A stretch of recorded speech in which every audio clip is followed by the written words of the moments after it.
ज्याचा रुबाब राजेशाही, सुट्टा बुट्टात रोजच राही. ज्याचा रुबाब राजेशाही, सुट्टा बुट्टात रोजच राही. जगात गाजावाजा, ज्याचा जगात गाजावाजा, भीमराव एकच राजा.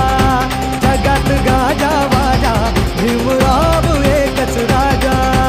जगात गाजावाजा, भीमराव एकच राजा. जगात गाजावाजा, भीमराव एकच राजा. डॉक्टर बाबा साहब आम्बेडकर जी की जयंती के उपलक्ष्य में नवी मुंबई महानगर पालिका ब प्रभाग समिति के पूर्व सदस्य विजय साले द्वारा जूहीनगर और नेरुल में आयोजित विभिन्न जयंती उत्सव कार्यक्रमों में उन्होंने शिरकत की। वहीं विभिन्न समाज उपयोगी उपक्रमों को उन्होंने गति दी। सर्वप्रथम भारत रत्न डॉक्टर बाबा साहब आम्बेडकर सांस्कृतिक भवन में आयोजित जयंती उत्सव कार्यक्रम में पूर्व सांसद संजीव नायक और पूर्व विधायक संदीप नायक के साथ ही विजय साले ने शिरकत की और डॉक्टर बाबा साहब आम्बेडकर जी का अभिवादन कर सभी को जयंती उत्सव की शुभकामनाएं दी। तत्पश्चात नेरुल सेक्टर 6 में आयोजित डॉक्टर बाबा साहब आम्बेडकर की जयंती उत्सव कार्यक्रम में भेंट देकर उन्होंने डॉक्टर बाबा साहब आम्बेडकर जी का अभिवादन किया। इस दौरान पूर्व नगर सेवक सूरज पाटिल, महेश खरे, मनीषा थाई आदि उपस्थित थे। वहीं तत्पश्चात नेरुल ज्येष्ठ नागरिक केंद्र में आयोजित जयंती उत्सव कार्यक्रम में भेंट देकर सभी को विजय साले ने जयंती उत्सव की शुभकामनाएं दी, जहां उनके साथ भरत कवड़े, महाडेश्वर और तमाम ज्येष्ठ नागरिक संगठन के पदाधिकारी उपस्थित थे। वहीं अपने सामाजिक दायित्व का निर्वहन करते हुए गुलमोहर सोसाइटी के करीब बिरयानी, समोसा, ठंड पेय जैसे खाद्य पदार्थों का वितरण किया गया।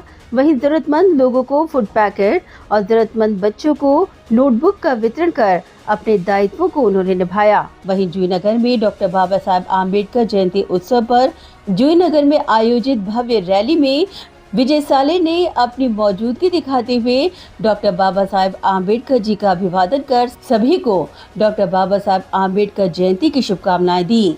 इस दौरान विजय साले ने डॉक्टर बाबा साहब आम्बेडकर जी के विचारों का अनुसरण कर सभी को उस कर्तव्य पथ पर आगे बढ़ने की प्रेरणा दी। या जगात, ह्या धर्तीवरती अनेक ठिकाणी वेगवेगळ्या महापुरुषांच्या जयंती साजऱ्या होतात. मला वाटतं एकमेव व्यक्तिमत्व आहे अशा माझ्या बाबासाहेबांचं, ज्याचं 157 देशामध्ये जयंती साजरी होते. माहिती आहे तुम्हाला ही गोष्ट? असं एकमेव व्यक्तिमत्व की आज सुद्धा ज्यांना बोललं जातं सिम्बॉल ऑफ नॉलेज, असं एक व्यक्तिमत्व ज्यांनी हा भारत देशाचा घटनेचा गाभा एकट्याने ओढला आणि तो पुढे नेला. या सगळ्या संकटातून आज सगळ्या सुविधा उपलब्ध असताना सुद्धा तुम्ही, आम्ही त्या विचारांच्या पलीकडे जायला तयार नाही आहेत. आणि ज्यावेळी ह्या सगळ्या सुविधा नव्हतात त्यावेळी डॉक्टर बाबासाहेब आंबेडकरांनी कशा प्रकारे आपल्याला न्याय मिळवून देण्यासाठी किंवा ही समानता राखण्यासाठी प्रयत्न केला आणि तो अस्तित्वात आला. डॉक्टर बाबासाहेब आंबेडकर म्हणजे हे एक नाव नाही आहे, तो एक विचार आहे. आणि मला असं वाटतं आज या जयंतीच्या निमित्ताने आपण सर्वांनी एक प्रतिज्ञा करूया. हा विचार आम्हाला या सर्वांना पुढे घेऊन जायचा आहे.